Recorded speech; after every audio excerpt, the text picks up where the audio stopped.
अरे वाह वाह वाह वाह, कितने सुंदर कंगन है स्वरूप। अरे सुनना, कल तो थारे ब्याह की तारीख निकलने वाली है। थारे मन में तो लड्डू फूट रहे होंगे। हाँ, वैसे थारे को मैं एक बात बताऊं, मैं तो है ना फुल नाचने के लिए तैयार हूँ। हल्दी, संगीत, मेहंदी, चाहे कितने भी फंक्शन क्यों ना हो जाए, मैं ऐसा नाचूंगी ना कि थारे डोल फट जाएंगे। पर मैं तो नाचती रहूंगी। रुक, मैं थारे को बताती हूँ।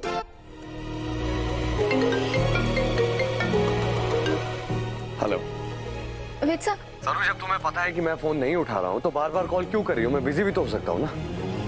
लेकिन वेद साहब,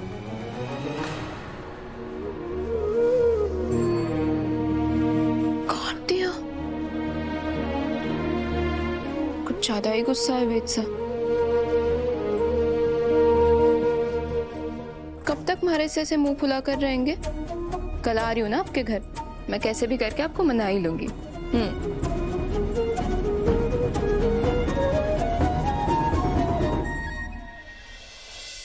डैड,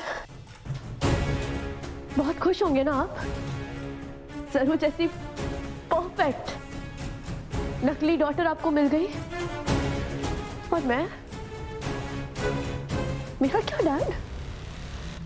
अगर मैं आपको इतनी वर्थलेस लगती हूँ तो आपने मुझे पैदा क्यों होने दिया? आपको हमेशा से अपनी बस फर्स्ट वाइफ, फर्स्ट डॉटर, आप उन्हीं के बारे में सोचते रहते हैं। और अब सरू, एक स्ट्रेंजर को आप अपनी डॉटर का स्टेटस दे रहे हैं, उसे अपनी प्रॉपर्टी दे रहे हैं। और मेरा वेद भी, मेरा क्या होगा? अब मेरा वेद मुझसे छीन सरू को क्यों दे रहे हैं डैड? अनिका, वेद कोई चीज नहीं है जो मैं तुमसे छीन कर किसी को दे रहा हूँ। वेद प्यार करता है सरू से, और सरू भी उससे प्यार करती है।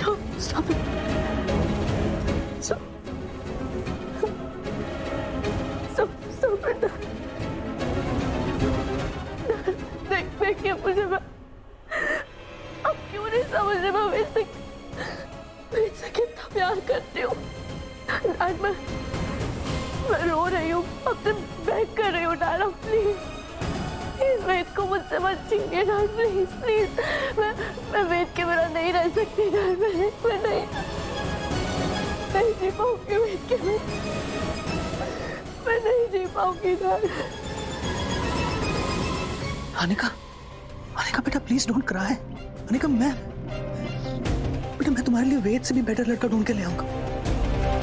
बहुत अच्छा लड़का ढूंढूंगा तुम्हारे लिए, जो तुम्हें बहुत प्यार करे, तुम्हें बहुत खुश रखे। अनिका, लेकिन प्लीज वेद को भूल जा। हाँ, वेद को भूल जा। नहीं भूल सकती डैड,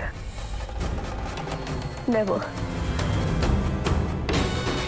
मैं आपसे हेल्प मांगने आई थी और आप मुझे ही लेक्चर दे रहे हैं। आप हमेशा यही करते हैं। आप मेरे फीलिंग्स के बारे में सोचने के बजाय आपको सिर्फ और सिर्फ मेरी गलतियां दिखती है, और इसीलिए मुझे अपना हक छीनना पड़ता, बिकॉज यू डोंट केयर। आपको मेरी परवाह नहीं है डैड। अनिका, ऐसा नहीं है बेटा। अनिका प्लीज, अनिका प्लीज रुक जा बेटा। बेटा मेरी बात तो सुन। चंद्रकांत, उसे अकेला छोड़ दो। कुछ कर सकते हो उसका दर्द कम करने के लिए? चंद्रकांत, आज एनी ने पहली बार इतने हक से, इतने प्यार से अपने पिता से कुछ मांगा और तुमने देने से मना कर दिया। कितनी इडियट है मेरी एनी। तुमसे उम्मीद कर बैठी है वो। तुमने तो आज तक मुझे प्यार नहीं दिया एज अ वाइफ, ना ही अपनी बेटी को प्यार दिया एज अ फादर। शायद इसी को करवा कहते हैं कि तुम जिसे चाहते हो वो तुम्हें आज तक मिला ही नहीं। या फिर कह लो कि हम दोनों की बद्दुआ होगी कि इतने सालों से, इतनी शिद्दत से तुम जिसे ढूंढ रहे हो ना, वो तुम्हें मिला ही नहीं। ना ही तुम्हारी सरोजा और ना ही तुम्हारी बेटी। कर्मा, यही सब कुछ लिखा चुका यही होगा।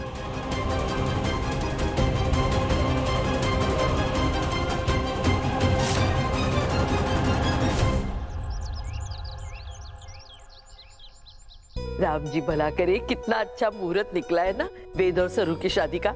दिवाली के 3 दिन बाद, बहुत शुभ दिन है। वो तो ठीक है, लेकिन इतनी जल्दी अरेंजमेंट्स कैसे होंगे?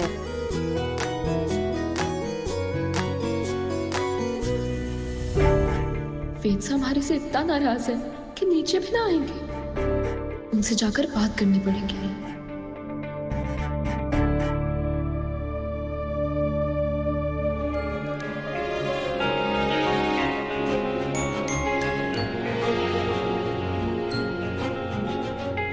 सुनो, रमेश और चंद्रकांत जी स्टडी में हैं, जाकर उन्हें वहां पर मिठाई दे।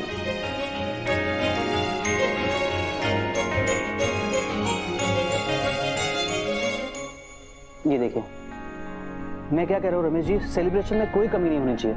मैं तो सोच रहा था कि इस शादी के लिए ना हम शहर के सबसे बड़े वेडिंग प्लानर को बुलाएंगे। एक्सीलेंट आइडिया चंद्रकांत जी। ये शादी हमारे बच्चों के लिए तो ग्रैंड है ही, साथ ही हमारे बिजनेस एसोसिएट्स, मीडिया, सबकी नजरें होंगी बिरला और बजाज परिवार की इस यूनियन पर।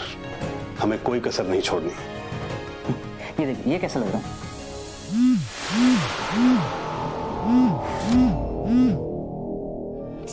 फोन क्यों नहीं उठा रहे?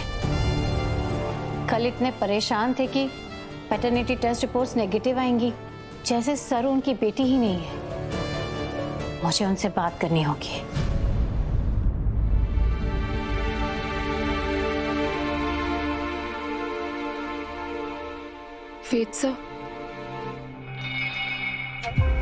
फेत्सा, मैंने आपसे इतनी बड़ी बात छुपा के रखी, इसीलिए आप हमारे से नाराज है ना?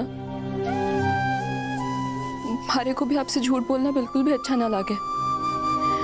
मैंने तो सोचा था कि मैं बहुत पहले ही आपको सच बता दूंगी कि मैं सरस्वती बजाज ना हूँ। दादी सा की पोती और चंद्रकांत सा की असली बेटी ना हूँ मैं तो सिर्फ सरू हूँ, खरेस की सरू, अपने किसान नानो सा और मायरी की बेटी। मैंने तो आपको बहुत बार बताने की कोशिश भी करी थी, लेकिन मैं सच बता ना पाई। और फिर दादी सा से ही आपको सब सच पता चल गया। वैसा मैं जानती हूँ कि ये सब होने के बावजूद भी शायद आपने ही अपनी मासा को मनाया होगा शादी के लिए। और दादी सा ने हमारे को ये भी बताया है कि आप इस सब के बारे में कुछ भी बात ना करना चाहते, लेकिन फिर भी मैं खुद आपको अपने झूठ का कारण बताना चाहती हूँ। वेद बजाज परिवार का सब कुछ दांव पे था, हालात ही ऐसे थे, और इस सब में चंद्रकांत सा ने हमारे को किसी को भी कुछ भी ना बताने की कसम ली थी। वेद साहब हमारे से इतना नाराज है, इसलिए नीचे भी ना आए ना आप।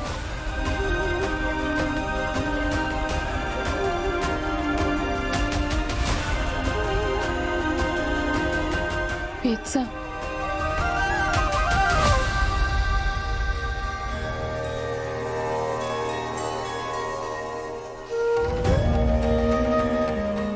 हमारे से इसीलिए नाराज है क्योंकि मैंने उनसे झूठ बोला, या फिर इसलिए क्योंकि मैं सरस्वती बजाज ना हूं?